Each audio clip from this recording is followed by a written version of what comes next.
Hello friends, welcome back. मैं एक मरतबा फिर आप लोगों के सामने हाजिर हुआ हूँ। तो आज के इस वीडियो में हम लोग क्लास 12th उर्दू का चैप्टर 11 देखेंगे।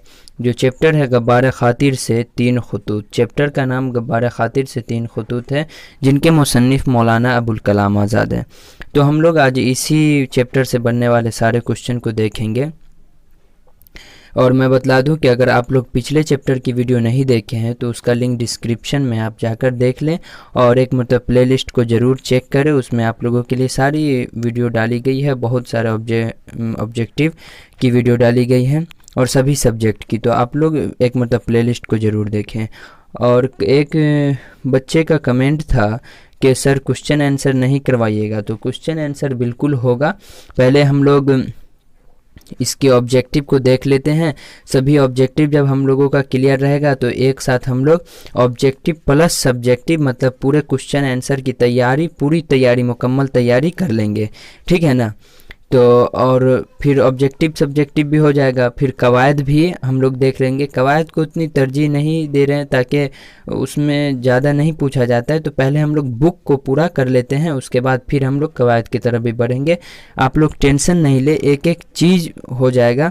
बस आप लोगों का सपोर्ट चाहिए, प्यार चाहिए, और काफ़ी अच्छा सपोर्ट प्यार आ रहा है। आप लोगों का बहुत सपोर्ट आ रहा है, बहुत जल्दी सब्सक्राइबर इंक्रीज कर रहा है। तो आप लोग और वीडियो को शेयर कीजिए और सब्सक्राइब कीजिए। अगर आप लोग अभी तक नहीं किए हैं तो चैनल को सब्सक्राइब कर लीजिए और दोस्तों में खूब शेयर कीजिए और उससे भी सब्सक्राइब करवाइए। चलिए दोस्तों, तो आज हम लोग जो पढ़ने वाले हैं तो गब्बार खातिर से तीन खतूत, जिनके मुसन्निफ़ है मौलाना अबुल कलाम आज़ाद। इसी से बनने वाले हम लोग सारे क्वेश्चन को देखेंगे, सारे ऑब्जेक्टिव को देखेंगे। तो मैं बता दूं कि अगर यहीं पर एक क्वेश्चन देख लीजिए कि अगर इसी को इस तरीके से पूछ देगा कि गब्बार खातिर के मुसन्निफ़ कौन है, तो क्या जवाब देंगे आप लोग? मौलाना अबुल कलाम आज़ाद। चलिए अब हम बिना ताख़ीर के देखते हैं और क्वेश्चन को। सबसे पहला क्वेश्चन है, मौलाना अबुल कलाम आज़ाद का असल नाम क्या था? तो हम लोग सभी ऑप्शन को नहीं देखेंगे, ताकि ऑप्शन को देखने से क्या होगा कि फिर वीडियो लंबी हो जाएगी, आप लोग को देखने में मन नहीं लगेगा। तो सारी बातों को सोचना पड़ता है, इसलिए हम लोग सीधे सीधे आंसर देख लेंगे और जहाँ पर उसको बताने वाला होगा वहाँ पर बता देंगे, जैसे हर वीडियो में बताते हैं। तो मौलाना अबुल कलाम आज़ाद का असल नाम क्या था? तो मुहिउद्दीन था। क्या था? मुहिउद्दीन। मौलाना आज़ाद का जो असल नाम था मुहिउद्दीन था। ये सब याद करते चलेंगे, एक दो मरतबा देखेंगे, आराम से याद हो जाएगा। चलिए अगला क्वेश्चन है। अगला क्वेश्चन, मौलाना अबुल कलाम आज़ाद की पैदाइश कब हुई? तो मौलाना अबुल कलाम आज़ाद की जो पैदाइश हुई थी वो दोस्तों 1888 में हुई थी। और कहाँ हुई थी? तो मक्का मुकर्रमा में हुई थी। कहाँ हुई थी? मौलाना अबुल कलाम आज़ाद की पैदाइश 1888 में मक्का मुकर्रमा में हुई, जो सऊदी अरब देश में पड़ता है। ये तो आप लोग जानते ही होंगे। चलिए अब हम लोग बढ़ते हैं अगले क्वेश्चन की जानिब। अगला क्वेश्चन है क्वेश्चन नंबर 3, मौलाना अबुल कलाम आज़ाद के वालिद का क्या नाम था? तो मौलाना अबुल कलाम आज़ाद के वालिद का नाम जो था वो मौलाना खैरुद्दीन था। अब यहाँ पर आप लोग कंफ्यूज होंगे कि मौलाना अबुल कलाम आज़ाद तो हम लोग भारत में पढ़ते हैं, उनके बारे में सब कुछ, तो मक्का मुकर्रमा में कैसे पैदाइश हुई? तो असल में मौलाना खैरुद्दीन जो उनके वालिद थे वो वहाँ के मदरसे में एक मुदर्रिस थे मक्का मुकर्रमा में, तो इसलिए मौलाना अबुल कलाम आज़ाद वहीं रहते, मतलब मौलाना खैरुद्दीन वहीं रहते थे। तो मौलाना अबुल कलाम आज़ाद की पैदाइश वहाँ हुई। समझ गए होंगे आप लोग कि मौलाना अबुल कलाम आज़ाद की पैदाइश क्यों वहाँ हुई। और फिर यहाँ हिजरत करके, मक्का मुकर्रमा से हिजरत करके हिंदुस्तान के कहाँ आ गए? कलकत्ता शहर में, ठीक है, समझ गए होंगे। थोड़ी वीडियो लंबी हो सकती है क्योंकि इसमें थोड़ा ज़्यादा समझाना पड़ेगा इस चैप्टर में। चलिए अगला क्वेश्चन है। अगला क्वेश्चन नंबर 4 है, फ़िरोज़ बख्त किसका तारीख़ी नाम था? तो फ़िरोज़ बख्त जो है वो मौलाना अबुल कलाम आज़ाद का तारीख़ी नाम था। ये बहुत ही भी आई है, ये जो क्वेश्चन है बहुत ही भी आई, समझिए इसको, हमेशा आता रहता है। तो आप लोग याद रखेंगे फ़िरोज़ बख्त किसका नाम था? मौलाना अबुल कलाम आज़ाद का नाम था। चलिए अगले क्वेश्चन की जानिब हम लोग बढ़ते हैं। अगला क्वेश्चन है क्वेश्चन नंबर 5, मौलाना अबुल कलाम आज़ाद की शादी किससे हुई? तो मौलाना अबुल कलाम आज़ाद की जो शादी हुई थी वो दोस्तों ज़ुलेखा बेगम से हुई थी। और कब हुई थी? 1906 या 7 में हुई थी। किताब के मुताबिक 1906 या 7 में हुई थी, ठीक है। चलिए ऑप्शन में इस तरीके से रहेगा ऑप्शन में आपको इस तरीके से दिया रहेगा, इस तरीके से, तो जहाँ पे रहेगा वहाँ पे आप टिक कर देंगे। जुलेखा बेगम से हुई 1906 या 7 में। अगले क्वेश्चन की जानिब बढ़ते हैं। क्वेश्चन नंबर 6 है, मौलाना अबुल कलाम आज़ाद के वालिद का इंतकाल कब हुआ? तो मौलाना अबुल कलाम आज़ाद के वालिद का इंतकाल कब हुआ? वो 1908 में। और ये क्वेश्चन लेने का मकसद ये था कि 1908 में ही मौलाना अबुल कलाम आज़ाद जो है इस्लामी ममालिक में गए थे, सफ़र करने के लिए गए थे। कहाँ गए थे? तो मौलाना मिस्र गए थे, तुर्की और इराक सफ़र पर गए थे। कब? 1908 में। जिस साल उनके वालिद का इंतकाल हुआ था उसी साल वहाँ इस्लामी ममालिक में घूमने के लिए गए थे। चलिए अगले क्वेश्चन की तरफ बढ़ते हैं। अगला क्वेश्चन है क्वेश्चन नंबर 7, मौलाना अबुल कलाम आज़ाद का मशहूर अखबार अल हिलाल कब निकाला गया? तो अल हिलाल कब निकाला गया दोस्तों? वो निकाला गया 1912 में। कब निकाला गया अल हिलाल? 1912 में निकाला गया। और कहाँ से? कलकत्ता से। अब यहाँ पर सारी बातों को हम लोग समझ लेते हैं। अल हिलाल, अल बिलाग, ये जो है 2 अखबार मौलाना अबुल कलाम आज़ाद की बहुत ही फेमस, बहुत ही मशहूर अखबार है और इसके बारे में हमेशा पूछा जाता है। तो 1912 में जो मौलाना अबुल कलाम आज़ाद का अल हिलाल अखबार निकला था वो 1914 में बंद हो गया था। 1914 में कब बंद हो गया था? 1914 में बंद हो गया था। कब? 1914 में बंद हो गया था।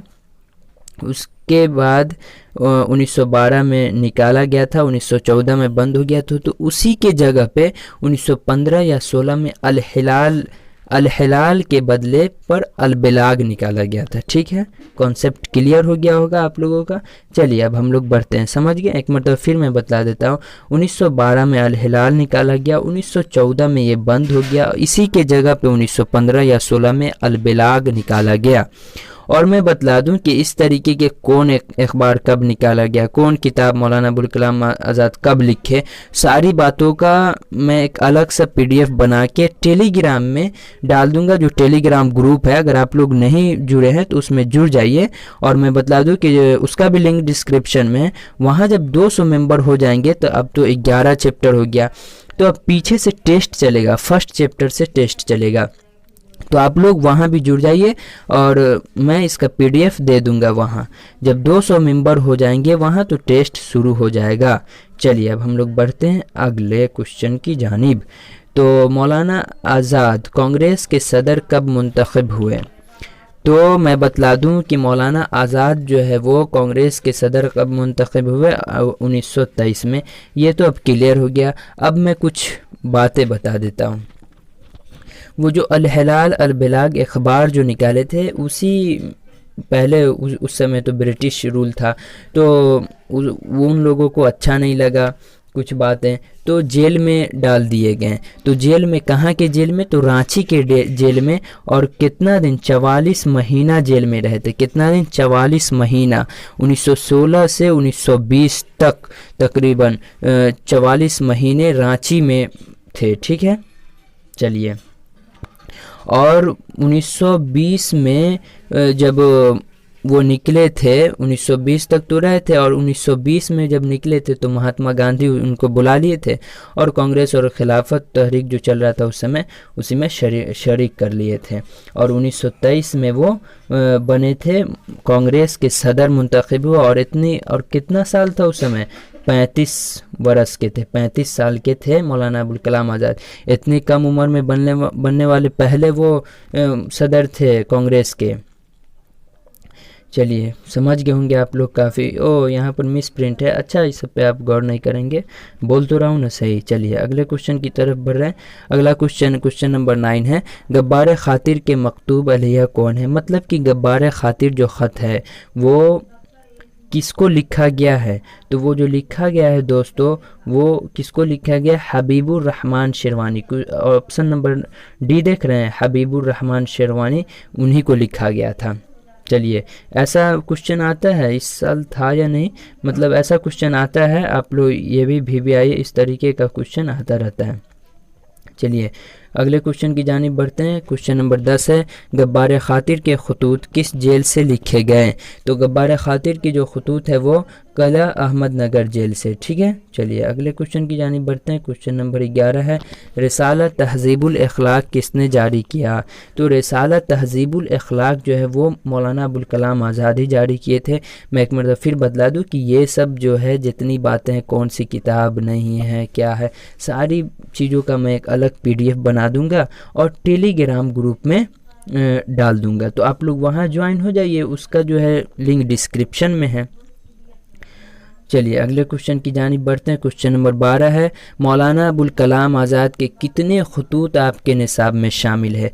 तो हमारे निसाब में शामिल कितने? 3। गब्बार खातिर से 3 खतूत, तो हमारे निसाब में कितने शामिल है? 3। और गब्बार खतूत कुल कितने ख़त है? तो 24 है। अगला क्वेश्चन यही आवेगा शायद। हाँ, गब्बार खातिर में कितने खतूत है? तो कितने हैं? 24 हैं। 24 खतूत है गब्बार खातिर में, 24 खतूत है। चलिए अगले क्वेश्चन की जानिब बढ़ते हैं। अगला क्वेश्चन नंबर 14 है, मौलाना आज़ाद किस मुल्क में पैदा हुए थे? तो मैं पहले ही बतला दिया हूँ कि मौलाना आज़ाद जो है वो सऊदी अरब में पैदा हुए थे, सऊदी अरब मक्का मुकर्रमा में। चलिए अगले क्वेश्चन की जानिब बढ़ते हैं। क्वेश्चन नंबर 15 है, अदबी दुनिया में मौलाना आज़ाद की शोहरत किस सिन्फ अदब की वजह से हुई? तो किस सिन्फ सहाफ़त के वजह से हुई थी? चलिए अगले क्वेश्चन की जानिब बढ़ते हैं। क्वेश्चन नंबर 16 है, मौलाना आज़ाद ने 15 साल की उम्र में कौन सा रिसाला जारी किया?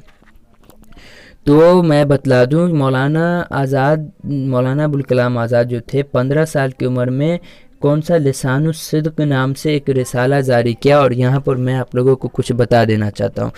बताइए, जब मौलाना अबुल कलाम आज़ाद 15 साल के थे तो उनके वालिद उनको बोले, मौलाना अबुल कलाम आज़ाद को बोले कि जैसे बच्चों को ट्यूशन पढ़ाया जाता है ना, तो उसी तरीके से बोले बच्चों को तालीम दो। तो तालीम दिया और उसी उम्र में उन्होंने अपना अदबी कैरियर शुरू किया और लिसानुस सिद्क़ के नाम से एक रिसाला भी जारी कर दिया। कब? उस में वो 1903 में वो 15 साल ही के थे तो जारी किया था। चलिए अब हम लोग बढ़ते हैं अगले क्वेश्चन की जानिब। क्वेश्चन नंबर 17 है, महात्मा गांधी की तलब पर मौलाना आज़ाद कांग्रेस और खिलाफत तहरीक के मुश्तरका इजलास में कब शरीक हुए? तो 1920 में बतला दिया हूँ, पहले भी बतलाया हूँ, इससे पहले जो समझा रहा था तो बतला दिया हूँ कब, 1920 में। अगला क्वेश्चन है क्वेश्चन नंबर 18, आज़ाद हिंदुस्तान में मौलाना आज़ाद किस ओहदे पर फायज हुए? जब हमारा हिंदुस्तान आज़ाद हो गया तो मौलाना आज़ाद किस ओहदे पर थे? किस ओहदे पर? तो वज़ारत तालीम। ये पहले, हिंदी में क्या बोलेंगे, पहले शिक्षा मंत्री थे। और पहले भारत के पहले शिक्षा मंत्री कौन? मौलाना अबुल कलाम आज़ाद। और उर्दू में वज़ारत तालीम। ठीक है, अगला क्वेश्चन है और लास्ट है कि मौलाना आज़ाद की वफ़ात कब हुई? तो मौलाना आज़ाद की वफ़ात जो है वो 22 फरवरी 1958 को हो गई थी। कब हुई थी? 22 फरवरी 1958 को मौलाना आज़ाद की वफ़ात हो गई थी। तो दोस्तों आज के इस वीडियो में हम लोग जो गब्बार खातिर है 3 खतूत, उनसे बनने वाले सारे ऑब्जेक्टिव को देख लिए और उम्मीद करता हूँ कि आप लोगों को याद हो गया होगा। नहीं तो आप लोग सभी को याद कर लेंगे, पहले याद नहीं करेंगे तो याद नहीं होने वाला, पहले याद कर लेंगे अच्छे से। और इस सब से पूछा जाता है और यही उम्मीद है कि इससे एक भी क्वेश्चन बाहर नहीं रहेगा। और आप लोगों का बहुत बहुत शुक्रिया कि आप लोगों का बहुत अच्छा सपोर्ट आ रहा है और इसी तरीके से आप लोग मुझे सपोर्ट करते रहें। और देखिए, सब्सक्राइब बढ़ेगा तो अच्छा लगता है, व्यूज़ आता है तो मतलब कि मन लगता है वीडियो बनाने में कि हाँ लोग देख रहे हैं। और नहीं देखता है तो फिर वीडियो बनाने का मतलब ही क्या? तो आप लोग सब्सक्राइब करवाइए अपने दोस्तों से, वीडियो को खूब शेयर कीजिए। अच्छा नहीं लगा आप लोगों को वीडियो? अच्छा तो लगता ही है, तो लाइक कर दीजिए। अच्छा लगा तो लाइक, कमेंट करके ज़रूर बताइए कि कैसा लगा वीडियो और कहाँ पर क्या चीज़ आपको और चाहिए नहीं चाहिए, सारी बातों को कमेंट कीजिए। और टेलीग्राम ग्रुप में एकदम जुड़ जाइए। चलिए दोस्तों, तो आज के इस वीडियो में बस इतना ही रहेगा। मैं फिर एक मरतबा कहता हूँ कि आप लोग प्लीज़ सब्सक्राइब कीजिए, जो अभी नए हैं, जो पहली मरतबा देख ही रहे हैं वो प्लीज़ सब्सक्राइब करें चैनल को, और वीडियो को लाइक करें, कमेंट करें, सब कुछ करें, और शेयर भी दोस्तों को खूब शेयर कीजिए और दोस्तों से भी सब्सक्राइब करवाइए। ठीक है दोस्तों, फिर मिलेंगे हम लोग अगले वीडियो में, जब तक के लिए अल्लाह हाफिज़।